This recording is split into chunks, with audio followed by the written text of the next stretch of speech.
Welcome to our In Focus discussion tonight on Utah's animal rights issues and advocacy.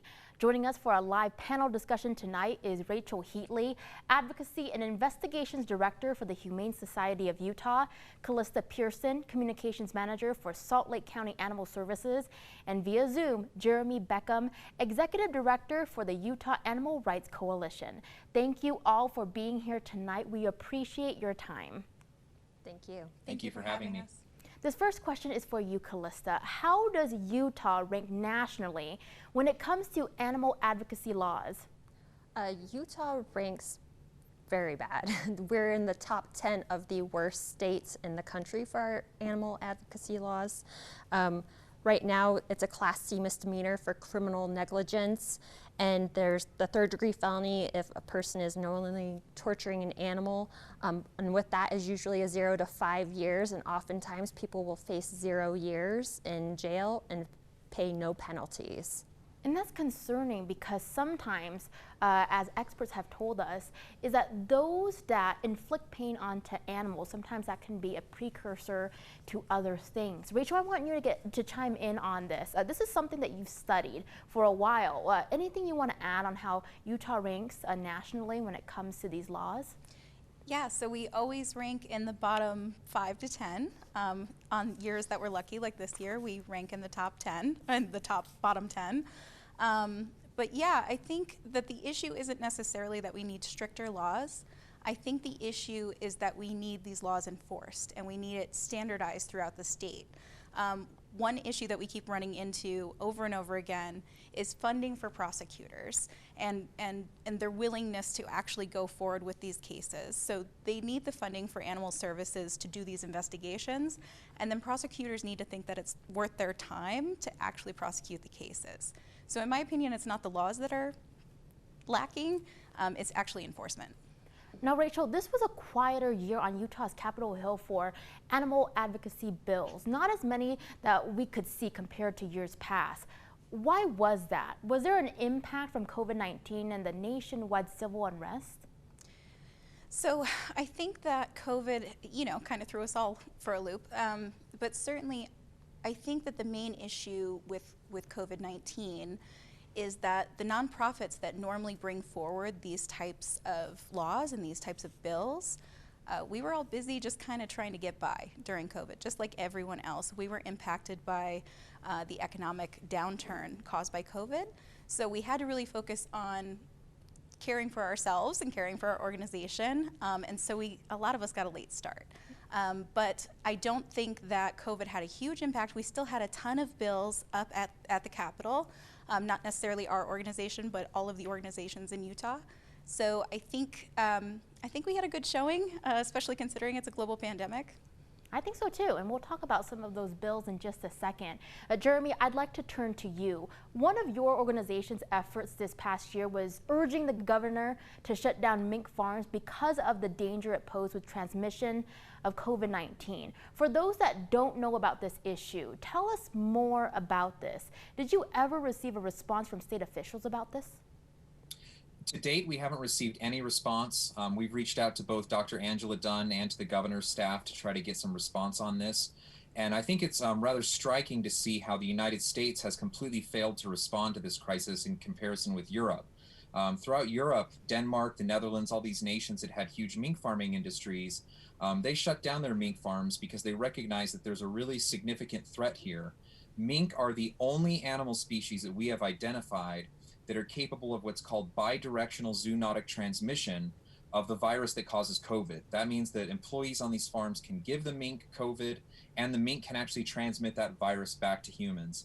And we've already seen examples of, in the mink, the virus mutating and then transmitting that mutated form of the virus back to humans. And this is quite terrifying because you could have a mutation that makes the virus more transmissible, more lethal, or what's called an antibody escape mutation, which means that the vaccinations that we're rolling out across Utah and across the country right now would be less effective or completely ineffective against a mutated form of the virus. So we think that this is a potential disaster in the making in 2021, especially right now. We have 36 fur farms in Utah that are in breeding season right now. So in a couple months, these sheds are going to be filled with literally hundreds of thousands of mink. all of whom are going to be susceptible to getting this virus again because these are new animals, new immunologically naive hosts. And so this is a real concern that I think that this state needs to start to address. And I'm glad that we're talking about this because I don't think a lot of people know about this issue. Callista, on a shelter level, what kind of impact did COVID-19 have on stray pets and adoptions? It seems like more people were adopting because they were working from home, but at the same time there were families who had to give up their pets because of financial hardships. Did you see a dramatic decrease or increase in the number of animals being admitted or needing services? Well, we're a stray facility at Salt Lake County Animal Services, so we only take in those lost and stray animals. But we have been seeing a lot more adoptions at the beginning of COVID. We had a lot more fosters come forward. We sent a lot of animals out to rescue. But what we have been seeing has been the need for people to get pet food for their pets. So we created the Pet Crew pantries, and we've been doing this where we give out dog and cat food once a month to those in need there at our shelter. And our next one is actually March 27th, and it's from 9 to 11 at 511 West, 3900 South. And also, I wanted to talk a little bit about your foster network. Can you tell me a little bit about that and what you saw during the COVID pandemic? You know, we saw a huge outcry. Well, last year, you know, we didn't know what was going to happen. So we were just worried that, you know, animals were going to be stuck in the shelter. So we reached out to everybody, and we got new fosters in. Our foster program has grown by leaps and bounds. We do a lot of foster trainings. We currently have about 40 animals in foster, but at the peak we had over 100 animals in foster home, which was a record amount for us. And a lot of those were kittens. I love that. So great to hear at least there was, you know, some positive things that came out of the pandemic. Okay, Rachel, Callista, and Jeremy, hold that thought. We have to take a quick commercial break, but when we return, we'll resume our In Focus discussion on Utah's animal rights issues and advocacy. Thanks for staying with us for our second In Focus discussion tonight on Utah's animal rights issues and advocacy. Before the break, we were joined by Rachel Heatley, Advocacy and Investigations Director for the Humane Society of Utah, Callista Pearson, Communications Manager for Salt Lake County Animal Services, and via Zoom, Jeremy Beckham, Executive Director for the Utah Animal Rights Coalition. We pick up now right where we left off.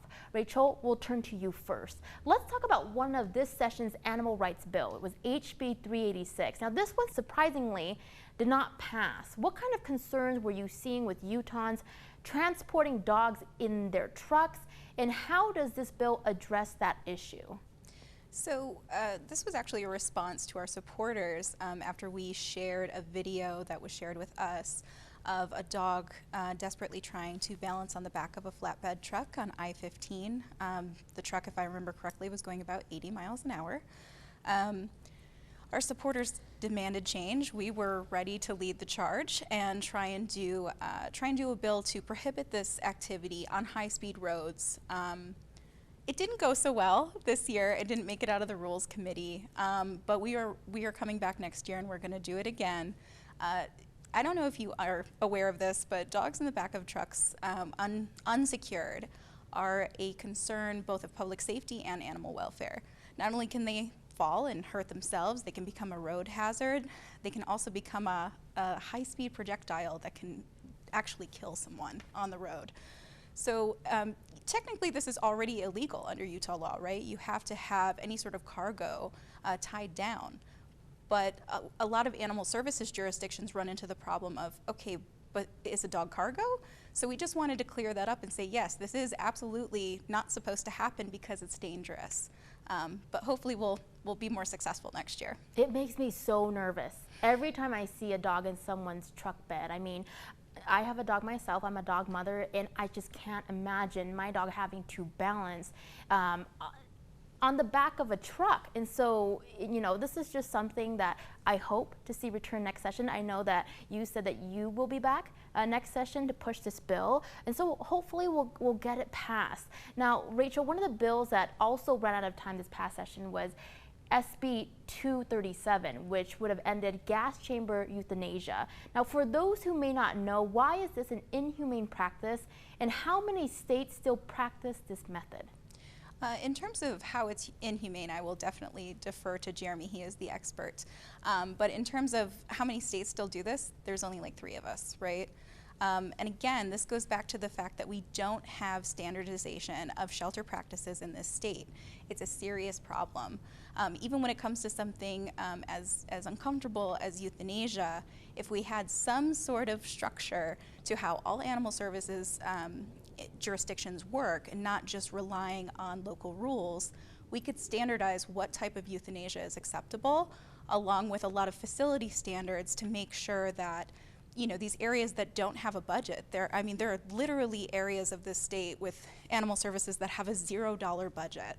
And some of them don't have shelters, some of them don't have equipment, some of them barely have personnel. So if we could find a way to fund these people, right, fund these agencies, and also standardize their practices, we would be in much better shape. Jeremy, let's get you to chime in here real quick. Can you talk about why these gas chamber euthanasia areas or locations, or why this practice is inhumane? Yeah, when it comes to euthanizing an animal, I mean, really we should be shooting for the quickest and most painless method of death. And really that method is the same method that if, you know, your own companion dog or cat, when they're at the end of their life and you take them to the veterinarian's office, they do a euthanasia by injection because that's the most painless and the quickest method. And that's what shelters should be doing as well, is a euthanasia by injection. That's what the American Veterinary Medical Association newest euthanasia guidelines say that shelters should be doing. And the reason is because when you put an animal in a gas chamber, it can take 20, 30 minutes for that animal to die. You put them in this enclosed chamber and it slowly fills with carbon monoxide. The animals slowly asphyxiate before they lose consciousness. They often claw desperately to get out of these chambers. Sometimes the method is not even entirely effective. There was a cat several years ago at West Valley Animal Services named Andrea, who they thought, because carbon monoxide can also just cause you to lose consciousness, not to die, and appear dead. So they took this cat named Andrea, who they thought was dead, and actually put her in a freezer. And staff in the shelter heard these faint cries and faint meows in the freezer, and they realized that this animal wasn't actually dead. And that's only, you know, one case that we heard about. But really that kind of thing happens frequently with gas chambers. And, you know, that's why the vast majority of shelters now no longer use gas chambers for euthanasia. The 2 main culprits in the state of Utah are the shelters in Utah County, North Utah Valley Animal Shelter and South Utah Valley Animal Shelter. And that's why UARC is going to be working with residents in those communities to ask their local officials to switch to euthanasia by injection. Just that visual imagery that you described there is heartbreaking. And so I really hope that we can end the use of this type of euthanasia soon. All right, Rachel, Callista, and Jeremy, hold that thought. We have to take another quick commercial break, but when we return, we'll resume our In Focus discussion on Utah's animal rights issues and advocacy. Welcome to our third and final In Focus discussion tonight on Utah's animal rights issues and advocacy. Before the break, we were joined by Rachel Heatley, Callista Pearson, and Jeremy Beckham. We turn now to the final portion of our live panel discussion. Jeremy, will turn to you first. SB 130 on concentrated animal feeding operations passed and made its way to Governor Cox's desk. Tell us a little bit about this bill and what the concerns were here. Sure. What the concerns are here is we've seen over the last few decades a complete transformation of our agricultural system. We no longer have very many family farms at all. Instead, these huge mega corporations own what are called confined animal feeding operations, which is basically a factory farm where tens or even hundreds of thousands of animals are crammed inside these windowless sheds, inside cages barely larger than their own bodies. To prevent disease from running rampant on these facilities, they're fed antibiotics. Really, these factory farms are a disgrace. And what's happening is that some communities, including Millard County, Utah, are starting to organize and trying to do things like ballot initiative drives to keep these mega corporations and their factory farms out of their communities, to protect their groundwater, to protect their public health. They're trying to do these things. And these corporations have now lobbied the Utah legislature and got this bill passed that forces these communities to set aside land for factory farms, whether they like it or not. And so this is really a bill that was passed at the behest of special interests, including Smithfield Foods, which raises 1.2 million pigs in Utah every year, and they want to expand their operations here. And we think that we need to be shifting away from factory farming. These farms are inhumane to animals, they promote poor public health, they pollute the environment, and this bill is really a step in the wrong direction. Now, Jeremy, there was also HB 166, which faced a lot of opposition from animal advocates. The bill intensifies penalties for anyone who shoots or steals livestock, including livestock dogs. Now, what are the concerns here with this bill? Yeah, I think the first thing that's important to understand with this is livestock dogs are legally considered livestock or used in animal agriculture. So like all livestock, they're exempted from normal cruelty statutes. So what you see sheep farmers, they're the ones who use livestock dogs the most frequently. In the winter, they abandon these dogs to fend for themselves. And there were a couple compassionate animal activists who rescued some of these dogs who had been abandoned. And I saw photos myself of these dogs. They were emaciated, they were on death's door, and these people really saved their lives. And now they're being charged with felonies because of so-called theft. And so I think the biggest problem with this bill, among many, is that it doesn't include what we call a right to rescue, which is in cases of emergency situations where an animal is obviously dying and in need of urgent medical care, people should have some kind of protection for doing the right thing, a good Samaritan law, you might say, and taking that animal to safety and to get them the care they need. And hopefully, if this bill returns next session, there will be more opportunities for discussion about it. Callista, Salt Lake County Animal Services is already thinking about the 2022 legislative session. Your organization, with the partnership of other animal advocacy groups, is working on Dixies Law. First, could you recap what happened to Dixie the dog, who is the inspiration behind this bill? Yes, Dixie was taken from her home on March 1st by a family friend, and she was taken to another location. This person set her on fire and left her to die. It took our animal control officers and numerous other agencies a few hours to find her. They rushed her to a local animal hospital where she got great treatment, but she had second and third degree burns over the majority of her body, a lot of internal damage, and her family had to make a really tough decision and chose to humanely euthanize her about a week later, just because her kidneys were going into failure and they couldn't get her numbers back up. This story breaks my heart so much. So I understand that you all are still working out the details about Dixies Law. What can you tell us about it so far? Well, for Dixies Law, what we're really wanting to see is mandatory minimum penalties for displayed premeditated acts of cruelty like this. We also want to see mandatory mental health assessments and treatment and maybe anger management classes for certain cases, a mandatory pre-conviction of forfeiture for pets that are in the home of animals, in a home where an animal has been tortured, enhanced sentencing for repeat offenders with a legal mechanism in place to take care of the animals in the home, and also to create a database in Utah for these convicted of animal cruelty, so people, officials in other areas can find out information about offenders when they move to a new jurisdiction. Rachel, you want to chime in here? I know that we were talking a little bit during the break about like where animal cruelty penalties are right now, before and after. Where would you like to see it go? Obviously, Callista talked a little bit about it. What can you add? So what Callista just mentioned, the pre-conviction forfeiture, is something that I am extremely passionate about. It's something that would allow animal services agencies or private shelters like us that take in these abuse cases to be able to pay for them through the person that actually committed the crime. It's something that's wildly popular in other states. It's something that I'm surprised we don't already have, and I am all for anything that will bring funding in to help fight cruelty. All right, we have about a minute left. This is a question for both Rachel and Jeremy. Rachel, what are some pieces of legislation that the Humane Society of Utah will be pursuing for the next legislative session in 2022? So we hope to be continuing to work with Salt Lake County as well as the coalition that we've all been working in on Dixies Law. We also will be bringing back the Dogs and Truck Beds bill because I'm never going to stop until it passes. And then also we will be looking into some sort of Pet Animal Care Facilities Act, similar to what Colorado has, to make sure that we can standardize shelters. All right, Jeremy, we got 30 seconds left, enough time to squeeze you in. Same question to you. What are some issues that you will be working on or addressing in the upcoming year? I think another big one we didn't touch on is the sad state of affairs for those animals at Lagoon Amusement Park. I would say UARC probably gets more emails and phone calls about this than any other issue. UARC has already lined up sanctuaries for those lions and those tigers and those other animals who are confined to tiny concrete cages to go to, where they'd live lives with measured in square acres rather than square feet. So we think that now's the time, it's long past time for the managers of Lagoon Amusement Park to do the right thing, shut down that depressing zoo, and send those animals to reputable sanctuaries where they can really have good lives.